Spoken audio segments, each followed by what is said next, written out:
The night was cold, the kind of cold that bit into the skin and made the walls of Daniel's small farmhouse creak. He was used to lonely nights like this. Since the war ended, people had moved away, farms were abandoned, and the colony felt half dead. Daniel sat near his small fire, sipping weak tea, when he heard something strange. At first, he thought it was just the wind pushing against the shutters, but then came the faint sound of movement, soft and careful, like someone trying not to be heard. His hand froze midair. That was no wind. Daniel stood slowly, his ears straining. A soft clatter echoed from the kitchen. His jaw tightened. Out here, far from the central town, thieves sometimes came looking for food or tools. Some were desperate humans, but others could be worse. Daniel reached for the heavy iron tool leaning by the door, the one he used in the fields. He held it tight, his heart pounding louder with each step toward the kitchen. The house was dark except for the faint glow of the dying fire. As he moved, the floor creaked under his weight, and the sound from the kitchen stopped. Silence stretched, sharp and uneasy. Daniel lifted the tool higher, ready for a fight. He pushed the door open with his boot, eyes narrowing at the sight before him. There, crouched near his wooden table, was not a thief he expected. It was a woman. No, an alien woman. Her body was thin, so thin he could almost see the sharp bones beneath her torn clothes. Her skin had a faint silver glow, her hair tangled and dirty, and her large eyes reflected the dim light like pools of liquid. She was trembling, her hands clutching at a half-eaten loaf of stale bread she had found among the scraps. Daniel froze in place. His chest tightened. She looked like she hadn't eaten in days, maybe weeks. The bread shook in her hands, as if even holding it cost her strength. She looked up at him, her eyes wide with fear, like a cornered animal. He could see it clearly. She expected him to kill her. The iron tool felt suddenly heavy in his hands. Daniel's mind raced. The war was not long ago. Her kind had fought against humans, and many had died on both sides. Every instinct told him she was the enemy, a danger, something to cast out or hand over. But as he stared at her shivering form, he didn't see a warrior. He didn't see an enemy. He saw a starving widow, too weak to even stand. The silence stretched until Daniel finally spoke, his voice low but steady. "You're hungry, aren't you?" The alien woman flinched as if the words themselves were a weapon. She pressed the bread to her chest, her lips trembling. No answer came, only her shallow, fast breaths. Daniel slowly lowered the tool, setting it against the wall. His movements were slow, deliberate, showing her he wasn't going to strike. He kept his eyes on her, his expression calm, though inside his heart hammered like a drum. She blinked at him, confused. She seemed ready to run, but her legs trembled too badly to move. Daniel took a step closer, then stopped. He didn't want to scare her more.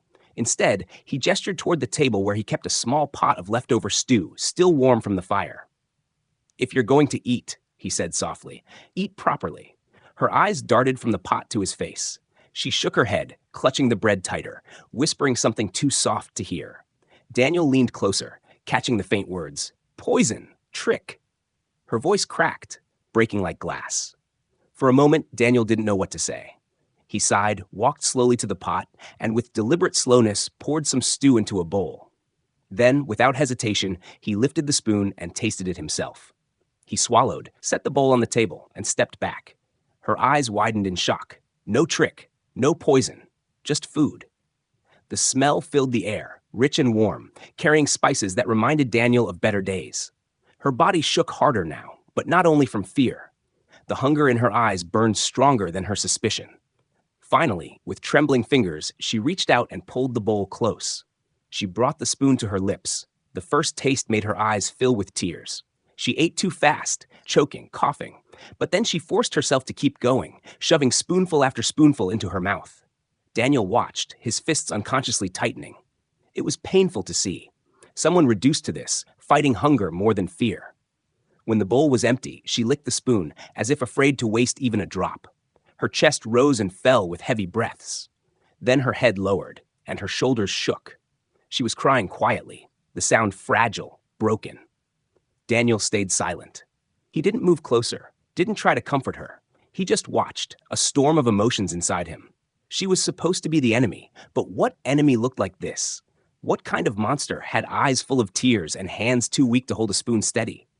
She finally raised her head. her lips parting. Her voice was hoarse, broken by hunger and grief. Why? Why help me? Her eyes glistened in the dim light, searching his face for the answer. Humans hate us. Daniel swallowed hard, his throat dry. He had no great speech, no clever reply. He looked at her and said the only thing that felt true. I don't hate the hungry. The words hung in the cold kitchen, soft but sharp as a blade. The alien widow stared at him, stunned. For the first time since she entered, her trembling slowed. She still looked afraid, but a faint flicker of something else appeared in her eyes. Something almost like hope. Daniel turned away, poking the fire to hide his own confusion. He had no idea what he had just done. All he knew was that something had changed, for both of them. Daniel stood quietly, leaning against the doorway, as the alien woman sat with the empty bowl still in her trembling hands. Her lips were wet with broth, and her eyes were red from silent tears. For a long moment, neither of them spoke. The only sound in the house was the faint crackling of the fire and the soft rasp of her shallow breathing. Daniel could see she wanted to speak, but her voice was trapped behind fear. Slowly, Daniel walked back to the pot, lifted the ladle again, and filled the bowl once more. He placed it in front of her, not too close, and stepped back. She hesitated, staring at him with suspicion. Her long fingers curled and uncurled like she was deciding whether to run or stay. Then hunger won. She grabbed the bowl and pulled it to her chest. This time she ate slower, but each spoonful seemed to bring her back to life. Her cheeks gained a faint color, and her trembling began to ease. The firelight reflected in her eyes, which no longer looked hollow but carried something else, something Daniel couldn't yet name. When the bowl was empty again, she wiped her mouth with the back of her sleeve, then held the bowl tight, as if afraid he would take it away. Daniel finally spoke, his voice low. There's more if you want.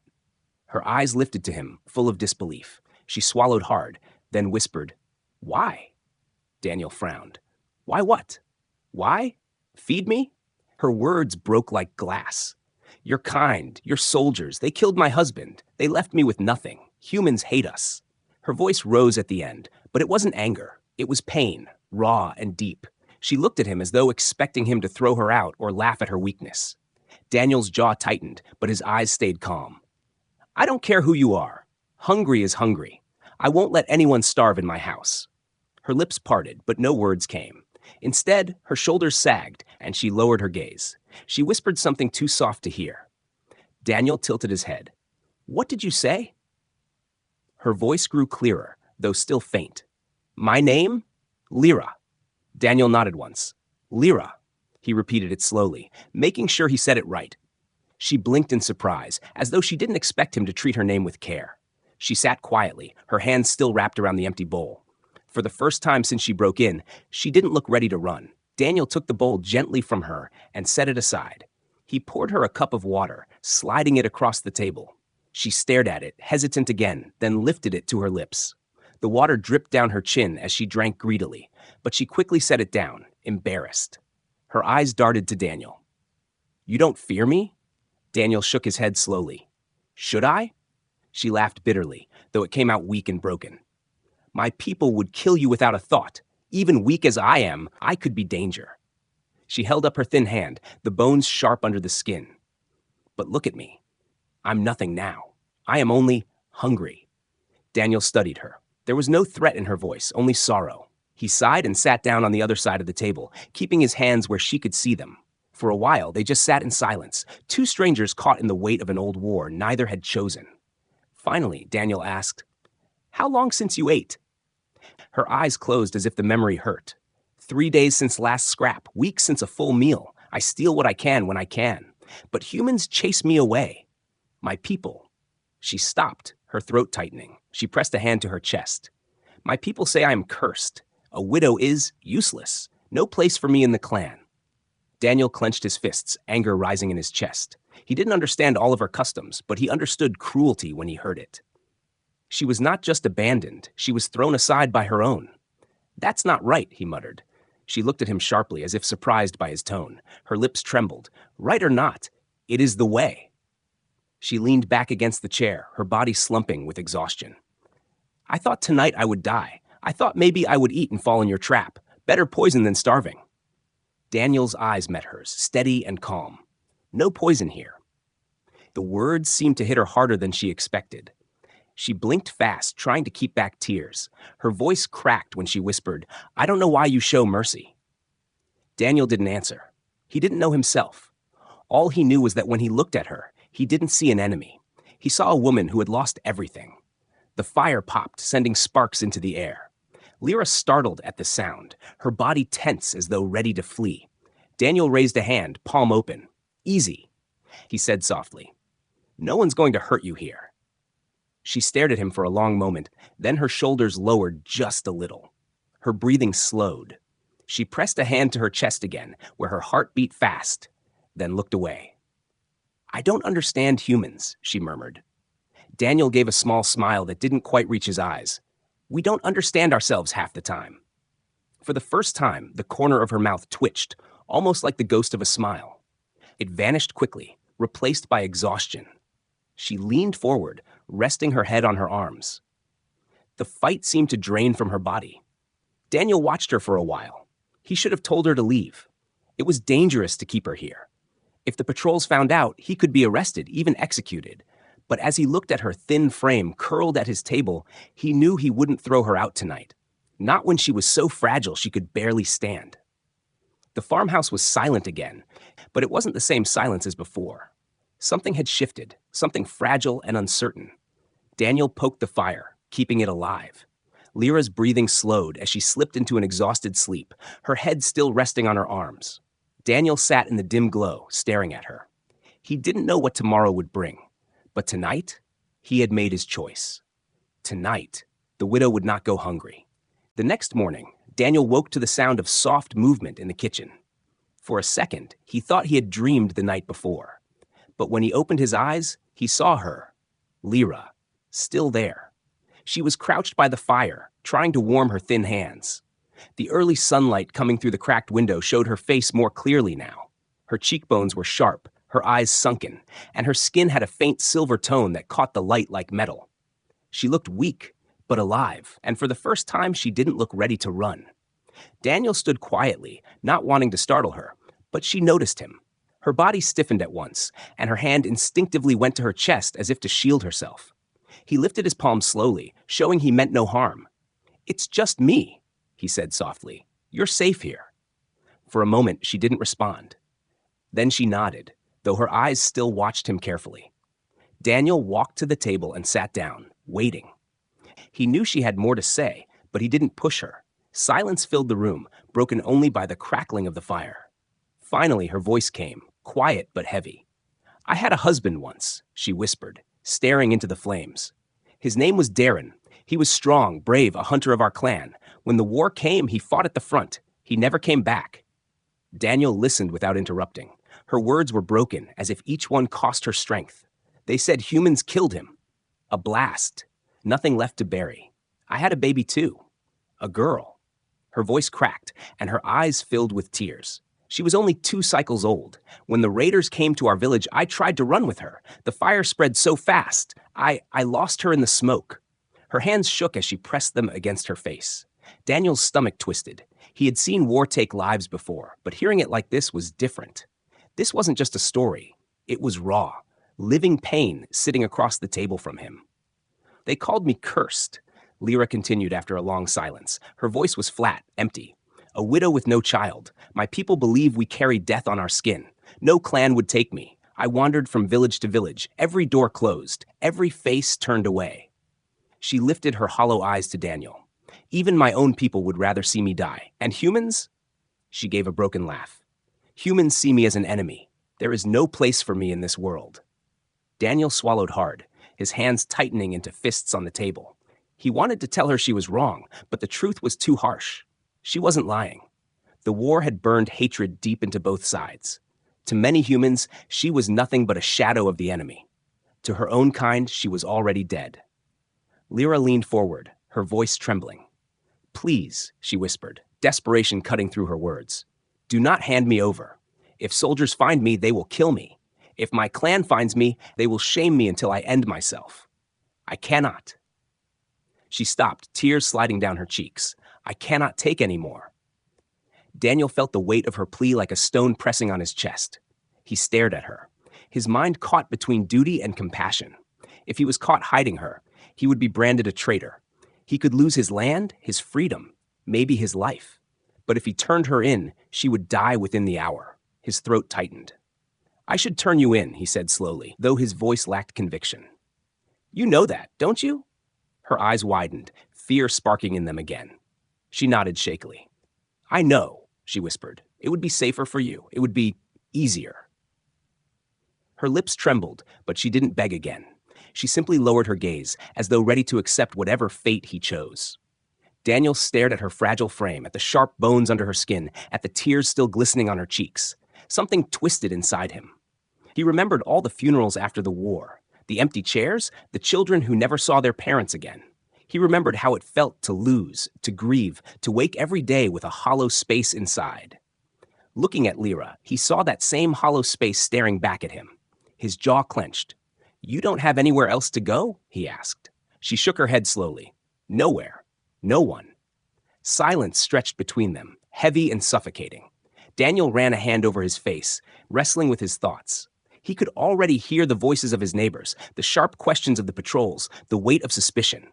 But he could also see the truth right in front of him. A woman who had lost everything, who had nothing left but hunger and grief.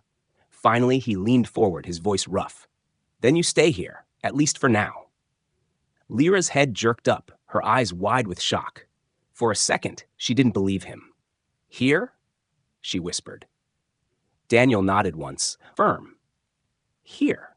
Her lips parted, but no sound came. She sat frozen, staring at him as if she had never expected kindness again in her life.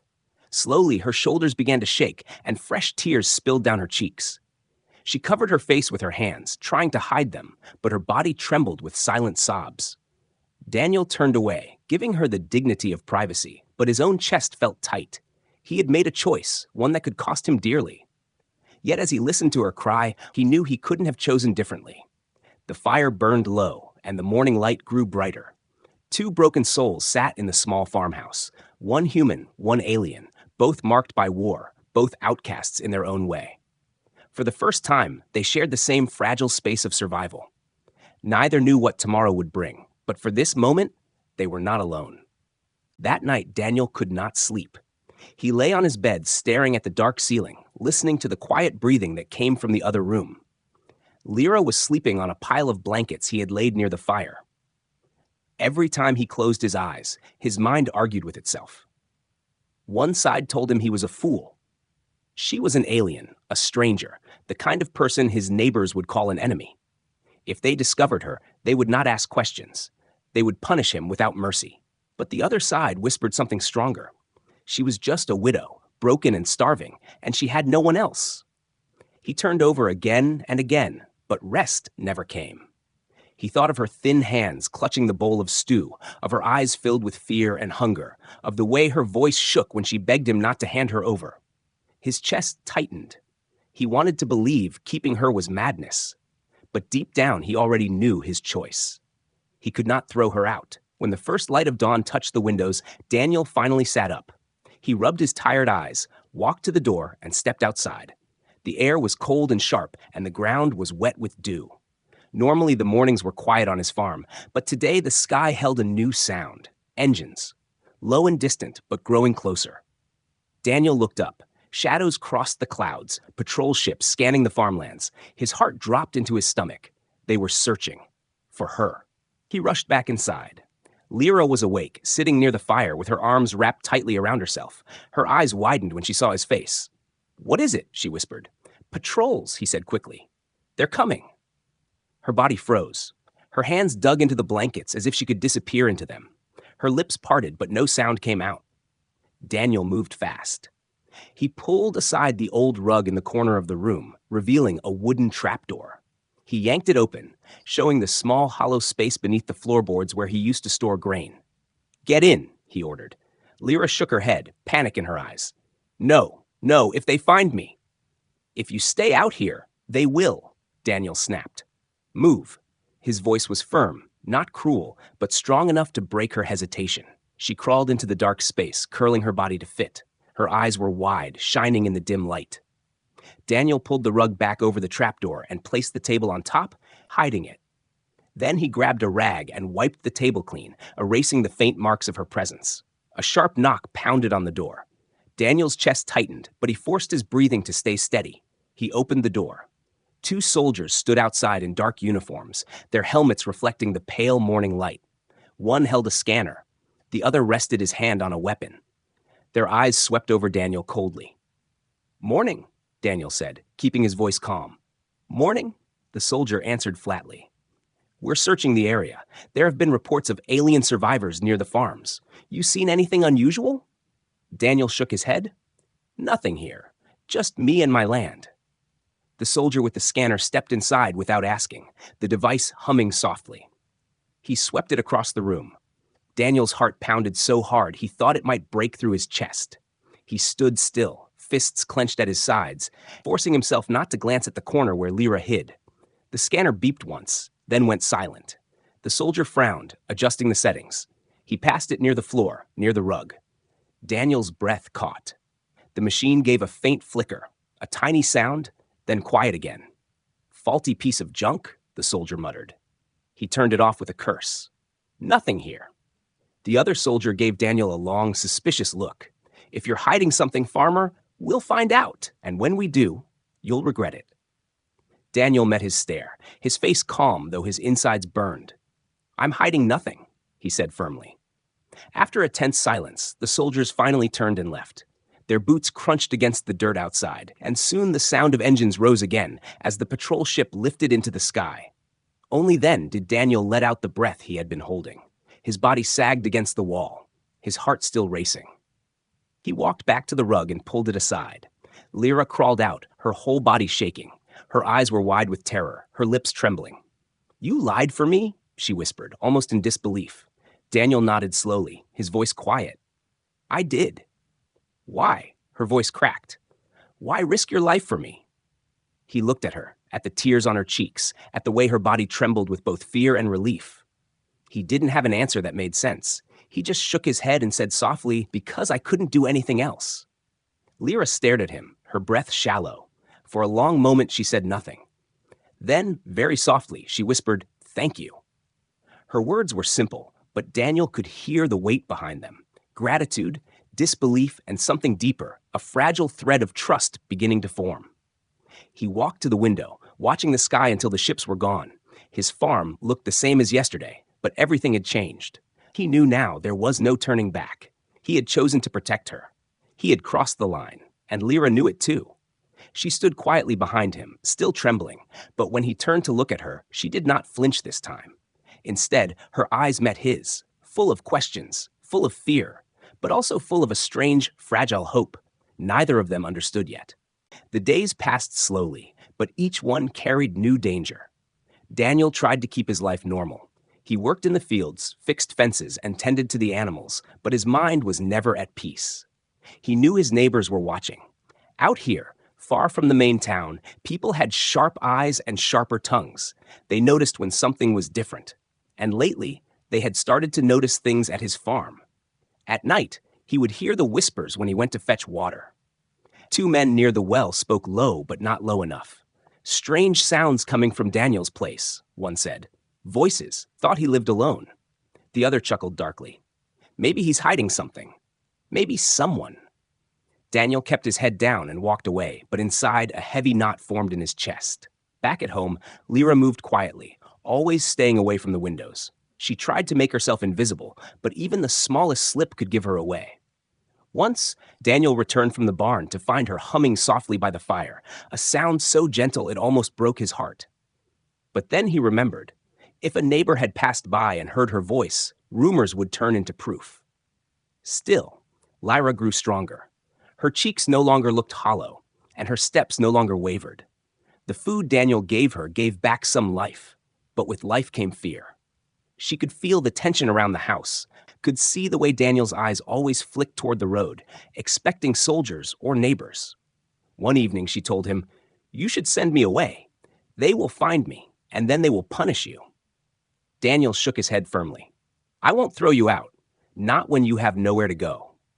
But the danger came sooner than he expected. One night, as the sun dropped and shadows stretched long across the fields, the sound of shouting broke through the quiet. Daniel's head snapped up. He was in the barn repairing a broken latch, but the voices made his blood run cold.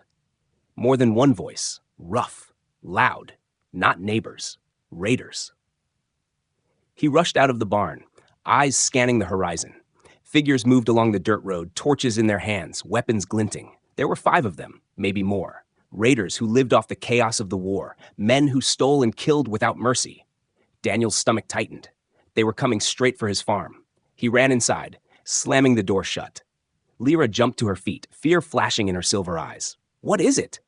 "Raiders," Daniel said quickly, his voice sharp with urgency. "We have to move. Now." She froze, her body trembling. "No, I can't."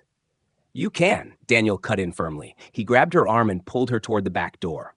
Outside, the shouts grew louder. The raiders had reached the fence, kicking it down with heavy boots. Daniel's heart pounded. He grabbed a small bag of supplies he always kept ready: water, dried food, and a knife. He had never planned to run with someone else, but there was no time to think. They slipped out the back, moving quickly across the dark field. Lara stumbled, her legs not yet fully strong, but Daniel steadied her. "Faster," he urged. Behind them, the raiders smashed through the door of the farmhouse. Wood splintered. Laughter echoed. They were tearing the place apart. Lyra gasped as her foot caught on a rock.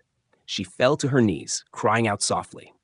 Daniel turned, panic flashing in his eyes. The torches behind them lit up the night, closer now, voices shouting as the raiders realized someone was fleeing. "Get up," Daniel said, crouching down. But she was too weak, too shaken. Her breath came in sharp gasps. She tried to rise but collapsed again, clutching her side. Daniel didn't hesitate. He dropped the bag onto his back and bent low, pulling her into his arms. "Hold on," he said through clenched teeth. She gasped, shocked, but her arms went around his neck. Her body felt lighter than it should have, as though hunger had hollowed her out. He lifted her easily, though his muscles strained under the weight. He ran through the fields, his boots pounding against the earth, each step carrying them further from the burning torches. Behind him, the raiders shouted, their voices carrying across the night. Arrows whistled past, one striking the ground just behind his heel. Daniel pushed harder, his lungs burning, but he refused to stop. Lyra pressed her face into his shoulder, her eyes wide with terror. She had never expected this. A human, carrying her, an alien widow, through the night, risking his life when he could have let her fall. Her heart pounded not only from fear, but from something she couldn't yet understand. They reached the edge of the forest, the trees tall and dark. Daniel ducked into the shadows, weaving between trunks. The raiders followed, but the forest swallowed sound, and soon the torches were distant flickers. Daniel stopped only when he reached an old barn hidden deep among the trees. He kicked the door open, carried Lyra inside, and set her gently on the ground. He dropped to his knees beside her, his chest heaving, sweat dripping from his face. "Are you hurt?" he asked quickly. She shook her head, still gasping for air. "No, just weak." Daniel leaned back against the wall, trying to catch his breath. His arms still ached from carrying her, but he didn't regret it. He looked at her, at the way her silver skin glowed faintly in the dim light, at the way her eyes shone with tears. "Why?" she whispered, her voice trembling. "Why would you do that? Why carry me when I slowed you down? You could have left me." Daniel met her eyes, his expression hard but gentle. "Because I don't leave people behind." Her lips trembled, her hands shaking as she clutched her chest. For the first time, she looked at him not with suspicion, not with fear, but with something else, something softer. She realized in that moment that he was not just a human farmer. He was something different, someone willing to risk everything for her. The barn was silent except for their breathing. Outside, the forest held its secrets, and the raiders' voices faded into the distance. Inside, Lyra's heart changed. She did not say it aloud, but a small part of her began to believe she had found a reason to live again. Rain poured heavy outside, beating against the roof of the old barn where Daniel and Lyra had taken shelter. The wood creaked with every gust of wind, but the place held strong enough to keep them dry. Inside, the air was cold and smelled of damp hay. Daniel sat near the broken door, listening to the storm, while Lyra huddled in a corner with the blankets he had carried from his bag. Her silver skin glistened faintly in the dim light, her wet hair clinging to her face. For a while, neither of them spoke. The silence was filled only by the thunder rolling across the sky. Daniel stared at the ground, his mind heavy. He thought of his farm, his house, everything he had built, now in the hands of raiders. He had nothing left, yet the strange part was he didn't regret running. He glanced at Lyra, and a quiet voice inside him told him he had chosen the right path. Lyra's breathing was shallow, uneven. She looked at him once, then quickly away, as though afraid to meet his eyes. But her lips parted, and her voice came out soft, broken by years of carrying too much pain. I haven't felt safe, not since the night they took everything from me. Daniel turned toward her. She was staring at the floor, her hands twisting in the blanket. Her words spilled out in fragments, like they had been trapped for too long. The fire, the screams, I can still hear them. My husband's voice, my child's cry. Every night I dream of them, and every morning I wake with nothing. Her eyes shone with tears. I thought the war ended, but it never ended for me. Daniel's chest ached at her words. He wanted to say something, but no words seemed strong enough. He moved closer, kneeling by her side. She flinched at first, but then she stilled, her eyes locking on his. "You don't have to carry it alone," Daniel said softly. Lyra gave a bitter laugh that turned quickly into a sob. "Alone is all I have ever known. My people threw me away. Humans hunt me. Even the stars feel empty now.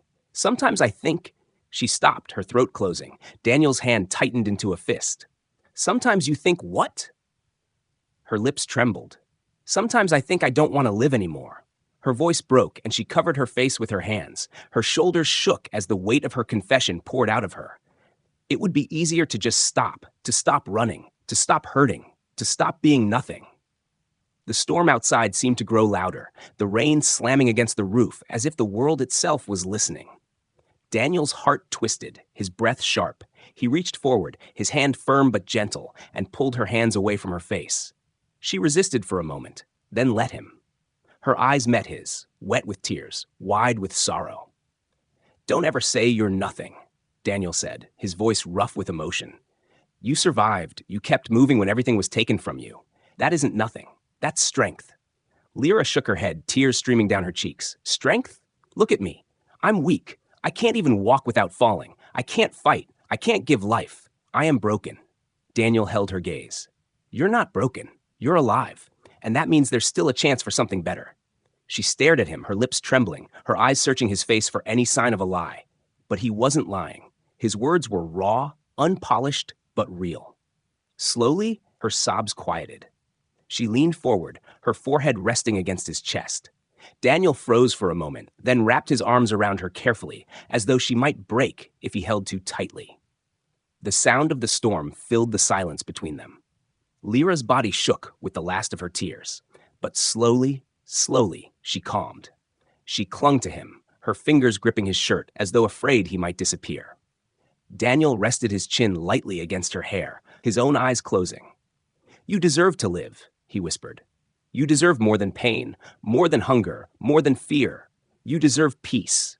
Her breath hitched, and she whispered back, her voice so small it almost disappeared beneath the rain. "No one ever said that to me before." Daniel's chest tightened. He wanted to promise her more, but he knew promises were dangerous in a world this broken. So instead, he gave her the only truth he had. "I'm here now, and I'm not letting you face this alone." Lyra lifted her head slowly. Her face was inches from his, her eyes wide and uncertain, but for the first time since he met her, there was no fear in them, only trust. A fragile trust, but real. The night stretched on, but inside the barn, the world felt smaller, safer. The fire Daniel had lit glowed softly, casting warm light across the wooden walls. Lyra leaned against him, her head on his shoulder, her breathing slow and steady now. She was still trembling, but not from fear. For the first time in what felt like forever, she allowed herself to rest. Daniel stayed awake, his arms around her, listening to the storm. He didn't know what tomorrow would bring. Maybe the raiders would come again. Maybe the soldiers would find them. Maybe everything would fall apart. But in this moment, none of that mattered. What mattered was the woman in his arms, the broken widow who had slipped into his kitchen searching for scraps and who now sat pressed against him, clinging to life. What mattered was the fragile bond forming between them, a bond that felt stronger than fear, stronger than war. As the storm raged outside, Daniel knew something had shifted. She was no longer just a stranger, no longer just an enemy. She was someone he cared about, someone worth fighting for. And in her heart, Lyra felt the same. She no longer saw him as a threat, but as her only hope, the one light in her endless darkness. The barn was silent except for the storm, but inside, two lives that had been broken by war began to stitch together in the quietest, simplest way. With trust, with closeness, with the fragile beginning of something that could grow stronger than both of them ever imagined. The morning came gray and heavy. Mist hung low across the forest, curling between the trees. Daniel opened the barn door just a crack, peering outside. The air smelled damp and quiet, but his gut told him peace would not last. Too many eyes had seen the patrols. Too many mouths had carried whispers about him. It was only a matter of time before trouble found them again. Behind him, Lyra stirred, rubbing her eyes.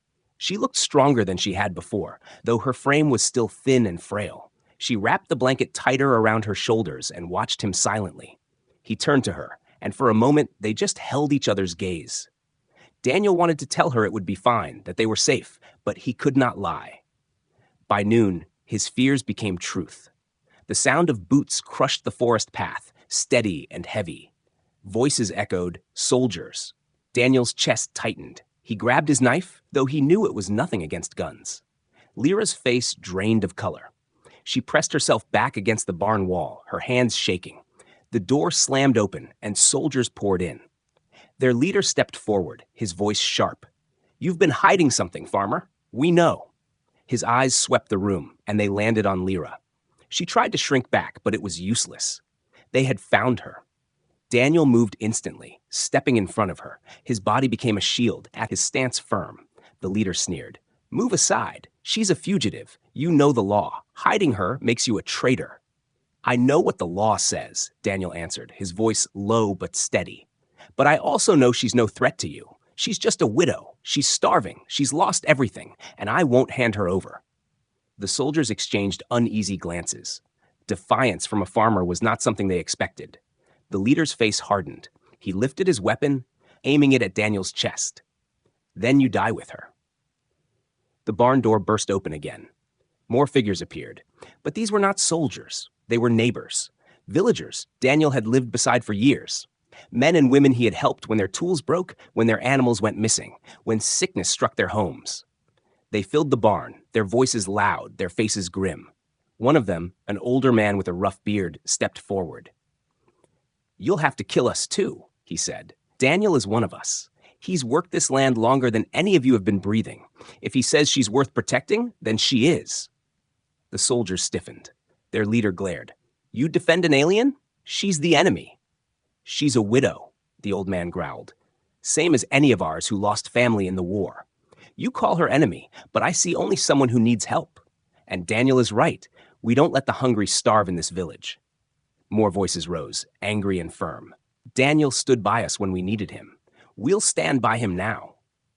The soldiers looked around, outnumbered. Their leader cursed under his breath, lowering his weapon reluctantly. "This isn't over," he spat. "One day we'll come back, and when we do, no crowd will save you." With that, they retreated, their boots thudding against the forest floor until the sound faded. The villagers stayed, their eyes on Daniel. One woman placed a hand on his shoulder. "You've done a dangerous thing," she said softly. "But maybe it's the right thing." When the villagers left, Daniel finally turned back to Lyra. She was trembling, tears sliding down her cheeks. She stared at him as though she had no words left. Slowly, she whispered, "Why? You could have given me up. You could have lived free. Why do all this for me?" Daniel met her eyes. His voice was quiet, rough with emotion. "Because you deserve a chance. Because I see you, not an enemy. And because I couldn't live with myself if I let them take you." Her tears fell harder, but they were not only from sorrow. She stepped forward, her thin hands reaching for him. "You gave me food," she whispered. "But you gave me more than that. You gave me life again." Daniel reached out, steadying her trembling form. "Then live," he said. "Live with me." The barn was silent for a long moment. Rain dripped from the roof, the storm finally passing. Lyra leaned against him, her forehead resting against his chest. She closed her eyes, her lips forming the faintest of smiles through her tears. Outside, the world was still dangerous, still cruel. But inside that old barn, hope grew. Not loud, not strong, but quiet and fragile, like the first green shoots after winter. A human farmer and an alien widow, standing together against everything that wanted them apart. Daniel knew it wouldn't be easy. There would be more patrols, more raids, more suspicion. But now he wasn't alone, and Lyra wasn't broken anymore. They had each other, and that was enough to start again. The mist slowly lifted from the forest. Sunlight touched the ground, soft and warm. Daniel held Lyra close, and for the first time in a long time, both of them believed in tomorrow.